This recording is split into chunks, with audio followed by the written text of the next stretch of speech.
बिस्मिल्लाहिर्रहमानिर्रहीम। अस्सलाम वालेकुम स्टूडेंट। आज हम डिस्कस करेंगे 9th क्लास मैथ का चैप्टर नंबर 16 की रिव्यू एक्सरसाइज। इसका क्वेश्चन है कि इस क्वेश्चन के अंदर हमने फाइंड करना है, एरिया फाइंड करना है और यहाँ से आपका एक शॉर्ट क्वेश्चन बनता है। ये जो चैप्टर नंबर 10, 11, 12, 13, 14, 16 के जो आपके पास से चैप्टर हैं, इनकी रिव्यू में से आपको कुछ SLO बेस क्वेश्चन पूछे जाते हैं। तो अब यहाँ से हम इसके क्वेश्चन करते हैं और फिर इसके कुछ SLO बेस क्वेश्चन भी करेंगे है कैसे हम अटेम्प्ट करें। जैसे यहाँ पे ये हमें स्केयर दिया गया है तो इसकी साइड हमें एक गिवन की है, इस साइड का हमने फाइंड करना है एरिया, यानी एरिया ऑफ स्केयर। तो एरिया ऑफ स्केयर का हमने फाइंड करना है, एरिया किसका फाइंड करना है, स्केयर का। अब आपने एरिया स्केयर का आपने जस्ट क्या करना है, फार्मूला याद रखना है। एरिया ऑफ स्केयर है क्योंकि स्केयर है तो ऑल साइडें इसकी इक्वल हैं। अगर आपके पास ये 4 साइड है, ये भी 4 होगी, ये भी 4 होगी और ये भी 4 होगी। तो मीन के इसका फार्मूला होगा जो भी आपके पास साइड होगी इस साइड का आपने स्केयर कर लेना है। तो मीन के आपके पास जो भी साइड है, मीन लेंथ है जो भी आपके पास गिवन है, तो इसमें हमें लेंथ गिवन की गई है 4 साइड है। तो आपने इसका 4 का स्केयर कर देना है। तो जब आप 4 का स्केयर करेंगे ये 16 आ जाएगा। अगर इसी तरह इस क्वेश्चन को चेंज करके आपको कोई साइड दे देता है, फर्ज करें ये साइड 6 दे देता है, तो आप जस्ट क्या करेंगे, यहाँ पे जो 4 है इस 4 की जगह 5 पुट करेंगे यहाँ पे, तो 5 का स्केयर करेंगे 25 दी जाएगी। तो अगर यहाँ पे आपको कोई भी साइड दी जाए तो उससे साइड को जस्ट आपने क्या करना है, उस साइड का आपने स्केयर कर देना है, तो ये आपके पास 16 आ जाएगी। इस तरह का क्वेश्चन आपको MCQs में सेकंड एनुअल, फर्स्ट एनुअल में भी पूछा गया था कि आप एरिया ऑफ स्केयर फाइंड करें, फिर उसके बाद आपने एरिया ऑफ रेक्टेंगल फाइंड करना है। तो अगर आपके पास एरिया ऑफ रेक्टेंगल है, अगर एरिया ऑफ रेक्टेंगल के अंदर इसकी जो लेंथ है, क्योंकि एरिया ऑफ रेक्टेंगल है उसकी हमने सामने वाली साइड इक्वल होती हैं। अगर यहाँ पे आपको लेंथ इसकी आपको 6 दी गई है और ब्रेथ 3 दी गई है, तो इसका आपने फाइंड करना है एरिया। और पेपर में अक्सर इसका पैरामीटर भी पूछा जा सकता है। अब हम दोनों का, स्केयर का भी और रेक्टेंगल का भी पैरामीटर भी फाइंड करेंगे। तो एरिया ऑफ रेक्टेंगल का जो फार्मूला होगा आपने याद रखना है कि एरिया ऑफ रेक्टेंगल, तो इस एरिया ऑफ रेक्टेंगल का फार्मूला होता है आपके पास जो लेंथ है इसको आप ब्रेथ से मल्टीप्लाई कर दें। अब इसके अंदर जो आपको लेंथ दी गई है, लेंथ आपको 6 सेंटीमीटर दी है और जो इसकी ब्रेथ है वो आपको 3 सेंटीमीटर दी गई है। तो अब यहाँ पे आपने एरिया ऑफ रेक्टेंगल इसी तरह लिखना है। तो अब आपके पास जो लेंथ है, तो लेंथ की जगह आपने 6 पुट कर देना है और मल्टीप्लाई जो ब्रेथ है उसकी जगह आप 3 पुट करेंगे। तो आपने 6 को 3 से मल्टीप्लाई करना है, तो ये आपके पास 18 आ जाएगा।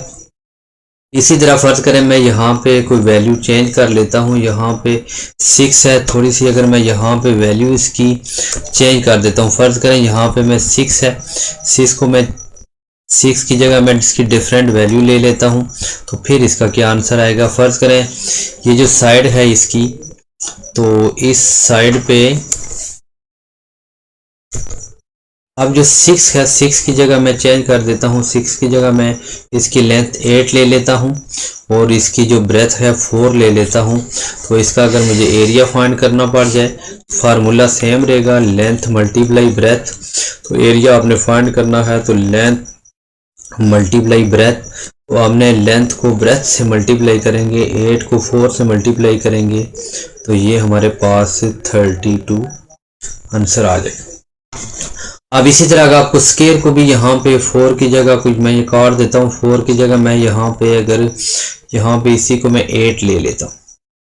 अगर ये साइड में अगर 8 ले ले तो जब मैं एरिया फाइंड करूंगा, एरिया ऑफ स्केयर, तो हमने साइड है यानी आपको एक साइड दी गई है उसका स्केयर करेंगे। अब यहाँ पे मुझे 8 दिया गया है तो मैं 8 का स्केयर करूंगा तो 64। अब आपके पास याद रखेंगे बुक के अंदर आपके पास स्केयर दिया गया है और स्केयर और दूसरा है इसकी जो स्केयर की वैल्यू है और जो रंबस होती है, रंबस और स्केयर को फाइंड करने का एक ही मेथड है। और अगर आपके पास पैरेललोग्राम दी गई है तो पैरेललोग्राम वो भी उसका एरिया फाइंड करने का सेम मेथड है, क्योंकि यहाँ पे ऑल एंगल जो हैं स्केयर के 90 डिग्री के होते हैं। अगर आप यहाँ पे रंबस की बात करें तो रंबस कुछ इस तरह की होगी, उसके आमने सामने के जो उसके अपोजिट एंगल होते हैं ये आमने सामने वाले ये इक्वल होंगे। फर्ज करें यहाँ पे आपको एक 3 साइड दी गई है, यह सेलो बेस पूछा जा सकता है क्योंकि ये 3 साइड है तो ये भी 3 साइड होगी। तो आपने साइड का स्केयर करेंगे, एरिया है तो इसकी एक साइड 3 दी गई है, आप 3 का स्केयर कर दें तो ये आपका 9 आ जाएगा रंबस का। इसी तरह इसकी पैराग्राम अगर दी जाए उसको भी हम डिस्कस करते हैं। अभी ये क्वेश्चन हमें दिया गया था कि इसका हमने एरिया फाइंड किया है अकॉर्डिंग टू बुक। अगर आपको एसएलओ बेस इसको दिया जाए कि आप इसके पैरामीटर फाइंड करें और टू फाइंड पैरामीटर, अब इसी क्वेश्चन के हम यही वैल्यू दी गई हैं इनके हम पैरामीटर फाइंड करते हैं। अच्छा, हमने अभी फाइंड किया एरिया, अब हम बात करते हैं पैरामीटर की बात करें तो बेसिकली जो पैरामीटर ऑफ रेक्टेंगल है या स्केयर है, पहले हम पैरामीटर ऑफ स्केयर की बात करते हैं। जब पैरामीटर ऑफ जो स्केयर होगा तो उसके लिए जो स्केयर है तो आपने क्या करना है, फार्मूला याद रखना है, 4 है उसको आपने लेंथ से मल्टीप्लाई। अच्छा, बेसिकली आपको कभी पूछा जा सकता है कि पैरामीटर क्या होगा। बेसिकली पैरामीटर अगर कोई भी स्केयर है तो इसकी जो चारों साइडें हैं इन सारी साइड को सम कर दें तो आपका पैरामीटर आ जाता है। तो लेकिन इसका जो फार्मूला होगा इसकी क्योंकि 4 साइड हैं तो मल्टीप्लाई लेंथ जितनी भी गिवन होगी, फर्ज करो यहाँ पे हमारे पास 4 है तो मैं इसको 4 से मल्टीप्लाई करूँगा 16 आ जाएगी। फर्ज करें अगर इसको मैं इसकी साइड ले लेता हूँ, मैं इसकी साइड में इसको 9 बना दूं तो इसका जो पैरामीटर होगा पैरामीटर ऑफ स्केयर तो उसके लिए मैं क्या करूंगा 4 मल्टीप्लाई लेंथ। तो अब मेरे पास जो 4 है और उसकी लेंथ हमें 9 दी गई है तो मैं 4 को 9 से मल्टीप्लाई करूंगा तो ये मेरे पास आ जाएगी 36। ये था हमारा फाइंड करने का स्केयर का पैरामीटर। अच्छा, अगर आपके पास ये आ जाए वैल्यू इसकी कि आप रेक्टेंगल के फाइंड करें, अब आप रेक्टेंगल का पहला समझेंगे कि पैरामीटर ऑफ रेक्टेंगल किस तरह फाइंड किया जाए, क्योंकि इसकी ये लास्ट साइड लेंथ होगी तो ये ब्रेथ होगी, ये लेंथ है तो ये ब्रेथ है, अगर ये 6 है तो ये भी 6 होगी, अगर ये 3 है तो ये भी 3 होगी। तो पहले इसका हम फार्मूला बनाते हैं क्योंकि हमारे पास सारी साइडों को प्लस करते हैं लेंथ, उसके बाद प्लस ब्रेथ, फिर हमारे पास लेंथ, फिर हमारे पास ब्रेथ हो जाएगी। अब यहाँ पे लेंथ और लेंथ है तो ये आपके पास 2 और ब्रेथ भी 2 है तो इसको आप 2 भी लिखेंगे। अब यहाँ से आपने 2 कॉमन ले लेना है तो लेंथ प्लस क्या हो जाएगा ब्रेथ।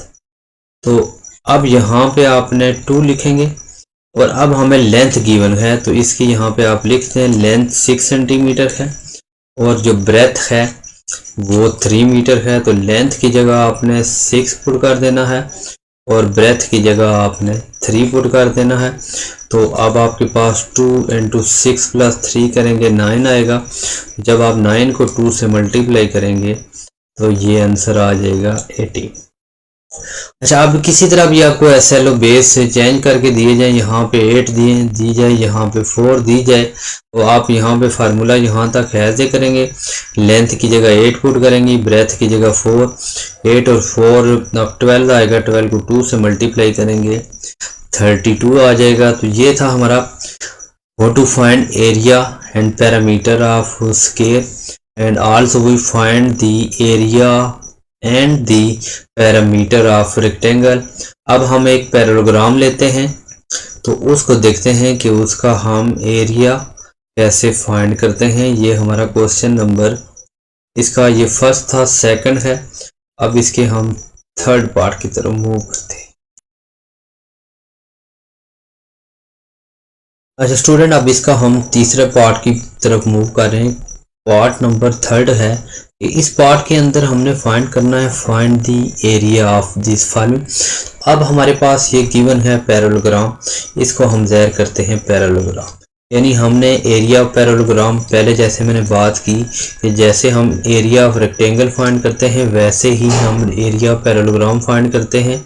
तो आपकी जो एरिया ऑफ पैरेललोग्राम होगा उसको जस्ट आपने क्या करना है, लेंथ हमारे पास 4 सेंटीमीटर है, ब्रेथ हमारे पास 8 सेंटीमीटर है।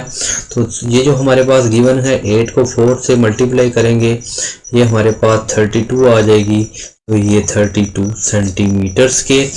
इसी तरह अगर इसकी मैं वैल्यू चेंज कर दूं, अगर यहाँ पे वैल्यू चेंज आ जाए, यानी ये आपके पास एक आपके पास पैराग्राम गिवन हो, उसके अंदर आपके पास डिफरेंट वैल्यू हो, यहाँ पे फर्स्ट करें मैं 9 ले लेता हूँ, यहाँ पे मैं 5 ले लूँ, और यहाँ पे मैं एक वैल्यू 5 ली है और यहाँ पे मैं 8 ले लूँ। तो जस्ट इसका क्या करेंगे, आपने 8 सेंटीमीटर को 5 सेंटीमीटर से मल्टीप्लाई करेंगे तो ये 32 सेंटीमीटर स्क्वायर आंसर आ जाए। अब यहाँ पे आप बात करते हैं कि एरिया ऑफ ट्राइंगल, ये भी एमसीक्यूज में आ चुका है। तो area of triangle, area of triangle का आपने याद रखना है formula 1/2 multiply base multiply height, आपने पूरा लिख लेना है।